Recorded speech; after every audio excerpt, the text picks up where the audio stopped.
저 방금 전에 터지고 있는 물가. 어려움을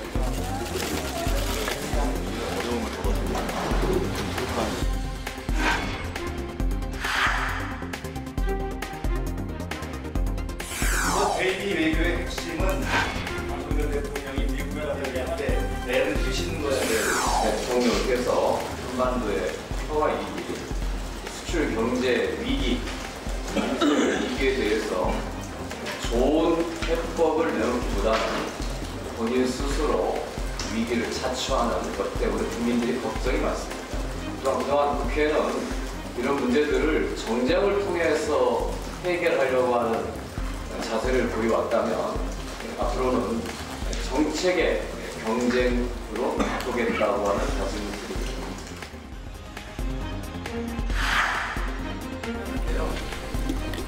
우리 여러분께서 잘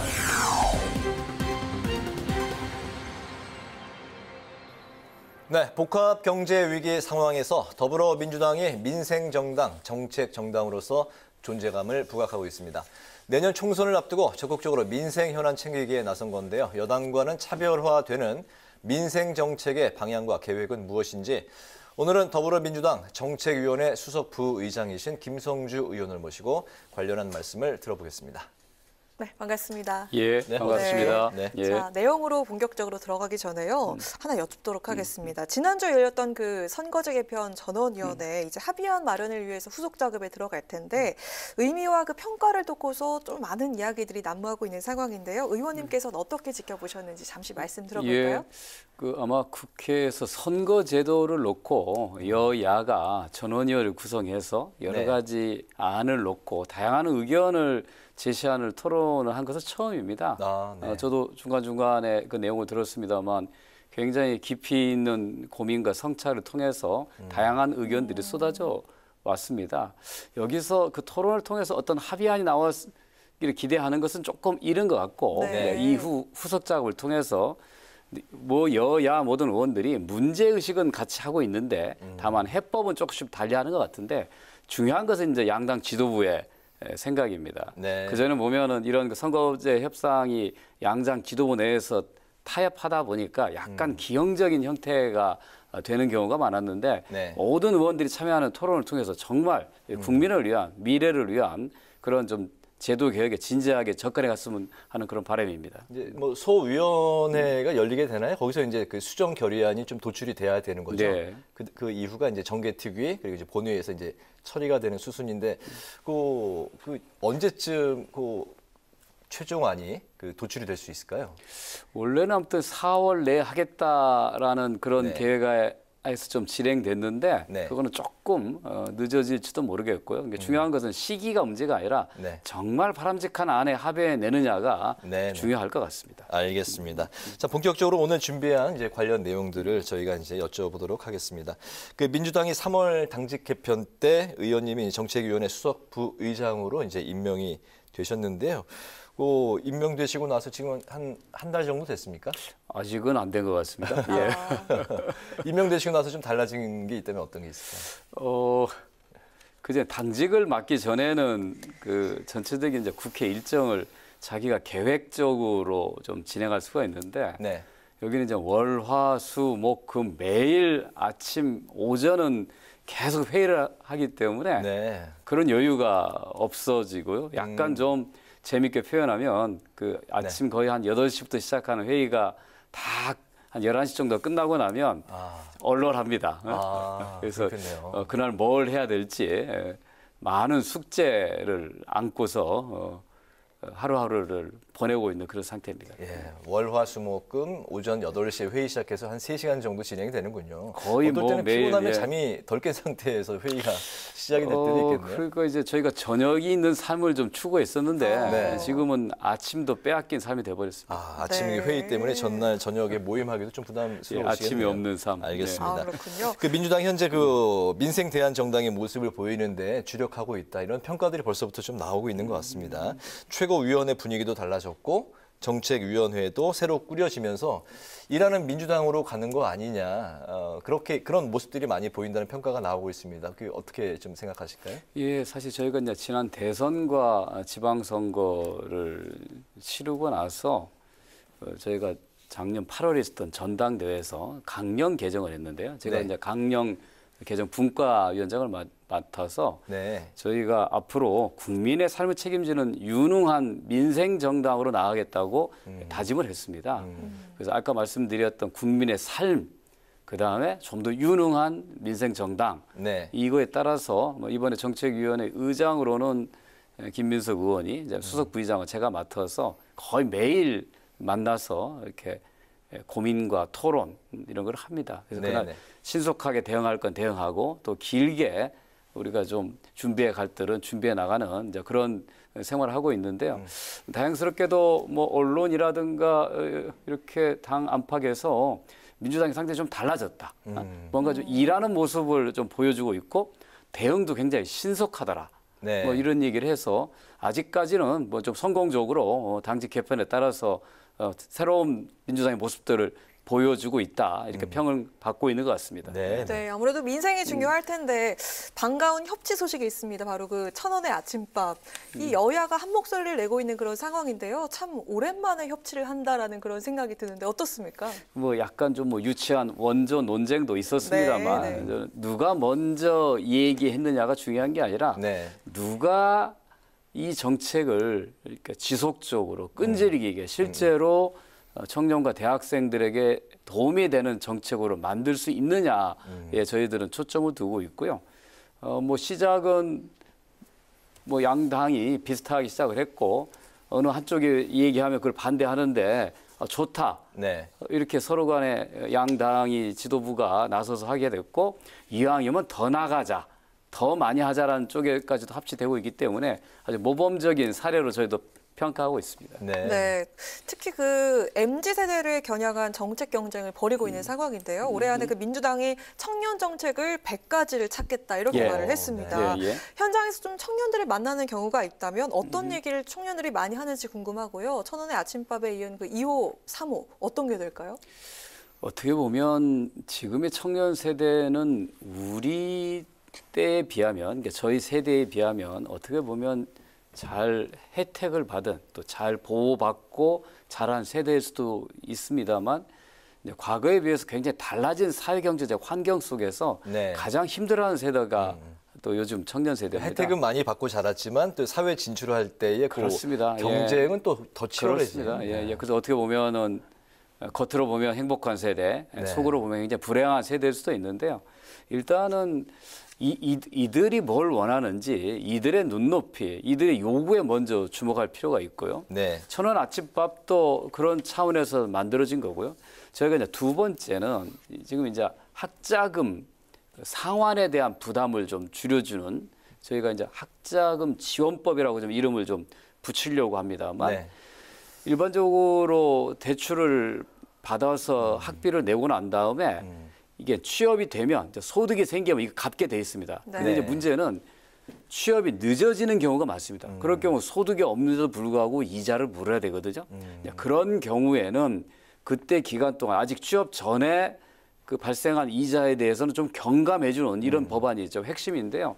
저희도 그게 과연 부담일까 생각을 해봤는데 실제로 대학 1학년 때부터 학자금 대출을 받은 것을 이렇게 누적적으로 보니까 전체 연 이자가 한 10.2% 정도 됩니다. 그럼 굉장히 부담스러운 네. 거거든요. 근데 이거를 한 1.7% 정도까지 낮춰주려고 하는 게 현재 민주당의 구상이고 그러하기 위해서 사실은 이제 민주당이 법안을 냈습니다만 정부하고 이견 때문에 잘 조정이 안 되다가 아마 오늘 교육위원회에서 안건조정위에다가 이거를 회부했다라고 하는 얘기를 좀 들었습니다. 네. 네. 청년 세대에 대한 그 상황을 좀 살펴봤고 이번에 이제 부모 세대로 좀 옮겨가 보면 부모 세대 역시도 걱정이 또 나름 또 크게 있습니다. 물가가 이제 굉장히 많이 올랐고 또 내 집 마련이 이제 큰 걱정인데요.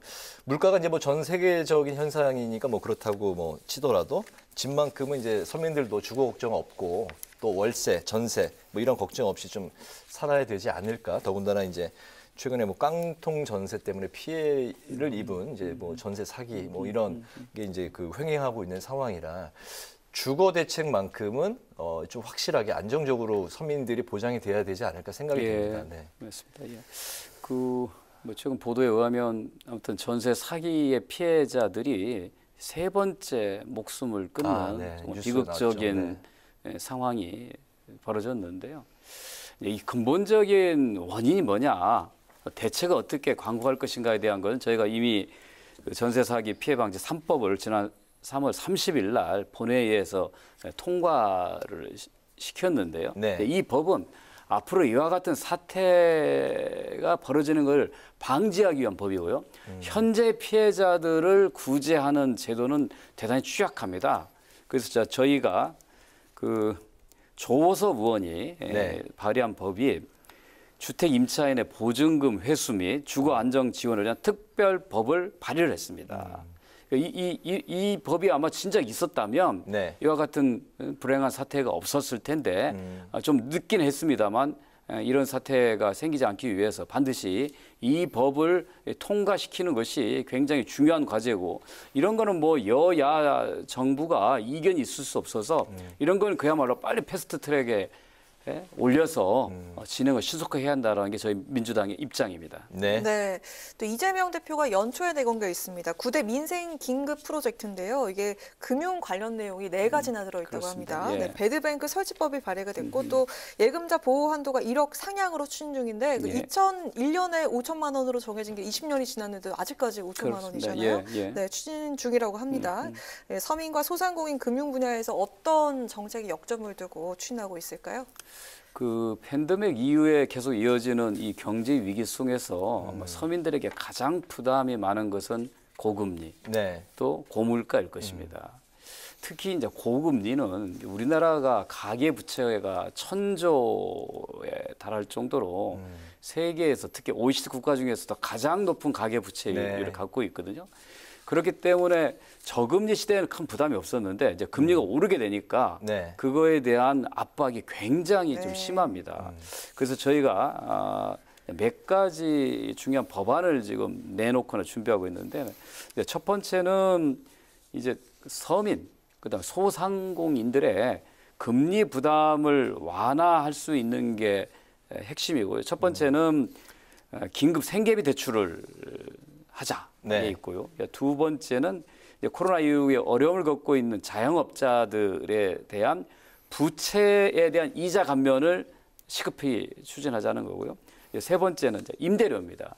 임대료에 대한 이런 그 대출 및 또 감면 지원 이런 정책들을 3가지를 하고 있고, 또 이제 아주 취약한 그 돈을 빌린 차주들이죠. 네. 이들의 고금리 상품을 저금리로 바꿔주는 이 4가지를 세트로 해서 저희가 법안을 내놓고 본격적으로 추진하고 있다고 하는 말씀을 드립니다. 알겠습니다. 민생 입법에 대해서 이제 질문을 드리겠습니다. 지난주 그 양곡관리법이 재의결에서 이제 부결이 되지 않았습니까?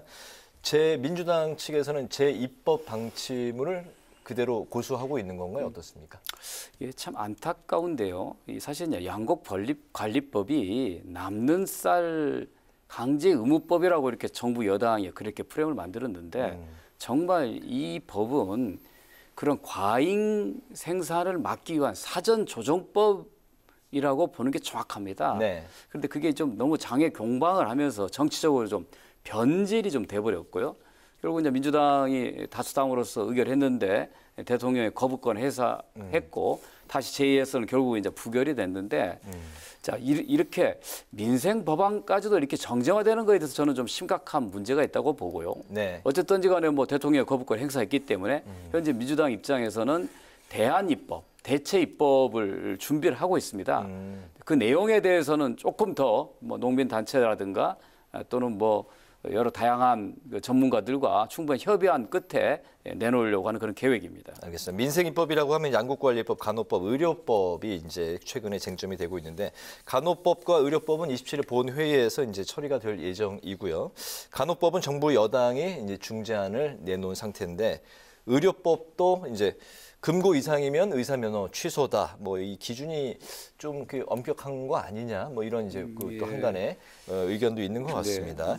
민주당 입장에서는 이 안에 대해서 그 원안 고수 이 입장인 거예요. 어떻습니까? 일단 이제 간호법을 왜 제정하게 됐느냐 이거에 대한 이해가 좀 필요한데요. 지금 이제 환자는 병원 안에만 있는 게 아니라 병원 바깥에도 있습니다. 네. 가정에도 또 경로당 또는 뭐 여러 다양한 요양시설도 있는데 이분들이 제대로 된 의료 서비스를 받을 수 없게 되어 있습니다. 그러니까 예를 들어 프랑스 같은 선진국은 의사가 환자 집에 가는 왕진 서비스가 상당히 활발하게 이루어집니다. 네. 근데 우리는 그런 게 거의 없습니다. 왜냐하면 의사의 인력도 부족하고 의사의 인건비가 높기 때문이죠. 그럴 경우에는 의사의 처방과 지시하에 간호사가 가정에 나가서 간호를 하게 되면 환자들이 아픈 몸을 이끌고 굳이 병원까지 왔다 갔다 하는 불편함이 없어도 되거든요. 근데 현재 우리나라의 의료법 체계에서는 간호사가 집에 가서 할 수 있는 일이 혈압과 체온을 재는 거 외에는 불가능합니다. 네. 어떤 응급한 환자한테 의사의 처방에 따라서 뭐 주사를 놓는다든가 다른 조치가 못하게 돼 있는 거예요. 그래서 이 간호법을 통해서 간호라는 영역에 대해서 정확하게 좀 규정함으로써 환자들이 의료 서비스를 집에서 편안하게 받을 수 있도록 하자는 게 사실 핵심입니다. 네. 이게 의사와 간호사의 직역 간의 이익 다툼으로 지금 변질이 돼버렸는데 핵심은 어떻게 보면 국민들한테 보다 더 나은 서비스를 제공하느냐가 핵심이고요. 네. 의료법의 의사 면허 자격을 좀 강화하자는 것은 현재 우리나라에 살인의 죄를 저지른 의료인이 감옥에서 나오고 난 다음에 바로 또 의사를 할 수 있습니다. 네. 현재 성추행 혐의로 재판을 받고 있는 의료인이 재판 받는 도중에서 산부인과 진료를 하는 거예요. 이게 국민의 법 감정에 맞지 않거든요. 네. 그래서 왜 이런 문제 생기는가 봤더니 의사 등의 면허에 대해서는 약간 좀 봐주는 게 좀 있었던 거예요. 다른 변호사 같은 전문직에 비해서. 그래서 이거를 조금 형평을 좀 맞춰주자. 국민들의 정서에 맞게. 그런데 이거를 과도하다라고 해서 소위 이제 뭐 병원에서 이렇게 진료를 하다 보면 여러 가지 의료 사고가 가능성이 있기 때문에 이런 의료 사고 가능성이 있는 것들은 다 뺀 겁니다. 그러니까 업무상 과실치사상 다 빼면 거의 90% 이상이 빠진 거고요. 남아있는 형사범위라는 게 사기, 폭력, 뭐 교통사고 정도입니다. 근데 이 세 가지의 경우를 실제로 보면 의료인들이 실제로 이렇게 금고 이상의 형을 받는 경우가 많지 않습니다. 네. 그러니까 좁혀놓고 보면 이것이 형평을 맞추자는 법이지 특별하게 의료인에 대해서 더 가중처벌하자는 것이 아니어서 좀 이걸 반대하고 있는 의사단체들도 좀 국민들의 좀 정서와 눈높이에 맞는 그런 판단을 좀 할 필요가 있다고 저는 생각합니다. 알겠습니다. 네. 지금 그 여야 대치 전국이 이어지고 있는 상황인데요. 민주당이 강행 처리를 하는 것들이 많기 때문에 거대 야당의 입법 독주다 이런 말이 계속 이어지고 있는데 민생 법안에 있어서 강행 처리가 필요하다면 밀어붙여야 할까요? 이 생각 어떻게 갖고 계실까요? 진짜 민생 법이라면 야당의 주장에 대해서 여당이 반대할 일도 없고요. 정부가 낸 법안에 대해서 야당도 반대하지 않습니다. 근데 네. 이게 자꾸 프레임이 정쟁 프레임으로 씌워서 사실은 간호법과 의료법은 이 서로 간에 여야가 맞서는 법도 아니고 실제로 국회 보건복지위원회에서 여야가 충분한 토론을 통해 합의한 내용인데도 불구하고 이게 법사위에 막혀서 결국은 민주당이 한 단독 처리라고 하는 이런 프레임으로 몰려 있는 거거든요. 그러니까 지금이라도 여야가 맞대고 처음에 합의했던 정신으로 돌아가면 해법을 찾을 수 있을 것이라 저는 생각합니다. 알겠습니다. 국민연금공단 이사장 출신이시고 현재 국회 연금개혁특위 이제 간사를 맡고 계신데 윤석열 정부의 그 연금개혁 방향에 대해서 이제 어떻게 평가를 하고 계신지 또 국민연금 이제 전문가로서 의원님이 제시하시는 그 연금 개혁안은 또 어떤 건지 더불어 좀 들어볼까요? 궁금합니다. 예, 사실은 최근에 이제 프랑스 연금 개혁도 보시면 네. 대단히 어렵다는 걸 알 수 있지 않습니까? 네. 우리나라도 마찬가지죠. 우리도 2차례 연금 개혁이 있었습니다만 굉장히 반대가 많았죠. 문재인 정부 때 연금 개혁을 추진했을 때도 마찬가지고 윤석열 정부가 하는 것도 마찬가지입니다. 그러나 이 연금 개혁은 첫 번째 원칙이 초당적으로 진행해야 된다고 하는 게 굉장히 좀 중요합니다. 네. 여야가 본인들이 집권 시기에는 이런 생각을 또 야당이 되면 다른 생각을 해서는 안 되고 이건 좀 국민의 노후와 미래를 위해서 초당적으로 진행을 해야 된다고 하는데 초기에 윤석열 대통령이 상당히 좀 의지를 갖고 연금 개혁을 추진할 것처럼 보였지만 네. 최근에 이딴 발언이라든가 이런 태도를 보면 피하는 것 같은 의지를 잘 보이지 않는 문제가 있어서 국회 연금개혁특위가 큰 진전과 성과를 내지 못하고 있는데요. 네. 이 부분을 뭐 어느 한쪽의 책임이라고 하기보다는 정말 아까 얘기했던 선거제도 개혁처럼 연금 개혁도 여야가 정부와 같이 또 이해 당사자와 같이 머리를 맞대고 진지하게 논의한다면 충분히 해법을 저는 찾을 수 있다 생각합니다. 네. 좀 정부는 좀 더 강력한 의지를 좀 가져야 되고 여당은 좀 책임감을 더 높였으면 좋겠고요. 야당은 초당적으로 하겠다고 하는 그 애초 생각을 제대로 좀 꾸준히 실천해 나간다고 하면 어려운 과제지만 저는 합의에 이룰 것이라고 저희는 기대하고 있습니다. 네. 네, 마지막 질문 드리겠습니다. 오늘 청년부터 서민 그리고 소상공인까지 다양한 그 민생 정책들을 말씀해 주셨는데요.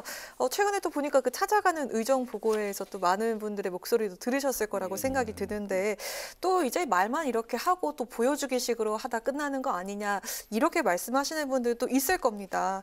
정책 경쟁을 벌일 여당에게 그리고 좋은 정책을 기대하는 우리 국민들에게 하고 싶으신 말씀 있으시면 이 자리에서 해주시죠. 예, 누가 먼저 시작한다고 이렇게 내세우지 말고 이 정쟁화되어 있는 우리나라 정치와 국회를 먼저 야당이 바꾸겠다는 생각입니다. 저도 정치 이 수석부의장 임명했을 때 앞으로 정쟁에서 정책 경쟁하겠다고 하는데요. 그거를 야당이 선도한다면 저는 여당도 따라올까 생각합니다. 그러니까 네. 정부도 그런 국회가 된다고 하면 훨씬 더 국민들한테 유익한 생산적인 정책들을 과감히 내놓을 수 있다는 네. 생각에 먼저 민주당이 먼저 싸우는 민주당이 아니라 민생정당 민주당으로 바꾸겠다고 하는 그 다짐을 드리겠습니다. 알겠습니다. 네, 이제 파워 인터뷰 이제 마칠 시간이 됐습니다. 오늘은 민주당의 민생 정책 방향과 계획에 대해서 김성주 더불어민주당 의원에게 관련 말씀 들었습니다. 모쪼록 정치권이 민생만큼은 같은 마음으로 또 좋은 정책으로 국민들의 시름을 덜어주기를 기대해 보겠습니다. 의원님, 오전 8시부터 회의하셨는데 장시간 지금 11시간 국회에 계시네요. 피곤하신데도 오늘 나와주셔서 좋은 말씀 주셔서 감사합니다. 잘 들었습니다. 감사합니다. 예, 고맙습니다.